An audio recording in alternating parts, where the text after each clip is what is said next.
আমার হাতে মাটির তৈরি এটা কি তোমাদেরকে সব বলবো, তো ভিডিওটা শেষ পর্যন্ত দেখো। তো সকালবেলা আমরা সবাই খেতে বসে গিয়েছি, আর মা কাটছে মাছ, আর এই মাছগুলি সব আমার বর বাবা ধরে এনেছে।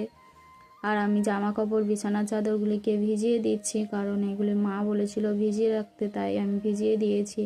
আর ঘরের মধ্যে জামা কাপড়গুলি গুছিয়ে নিচ্ছি। আর আমাদের ঘরটি খুবই ছোট, ঘরের মধ্যে ভান্ডার তোলা, খাওয়া সব কিছু করতে হয়, কারণ একটা ব্যবসা করার জন্য যে অনেক বড় জায়গা লাগে। আর ভাই হচ্ছে ভান্ডারগুলি গুছিয়ে দিচ্ছে, আর বাবা বয়ে নিয়ে যাচ্ছে। আর বাবার সঙ্গে আমিও ভান্ডারগুলিকে বইছিলাম, কারণ এত ভান্ডার একার পক্ষে বইবা সম্ভব নয়। আর আমি সব বাড়ির যত ভান্ডার ছিল বাকিটা সব বয়ে নিয়ে রোদে দিচ্ছি। আর এই ভান্ডারটা দেখো কেমনভাবে ছেড়ে গিয়েছে। তা আমার হাতে এই ভান্ডারটি দেখছো, এটা হচ্ছে পালি ভান্ডার। আর পালি ভান্ডারটা তোমাদের কেমন লেগেছে কমেন্ট করে জানাবেন। এই ভান্ডারগুলি সব রোদে দেওয়া হয়েছে, কারণ এগুলো পরে পুড়িয়ে রং করতে হবে। তো হ্যালো এভরিওয়ান, তোমরা কেমন আছো বলো। আমার চ্যানেলের নাম হচ্ছে মাম্পি টাম্পি ব্লগ।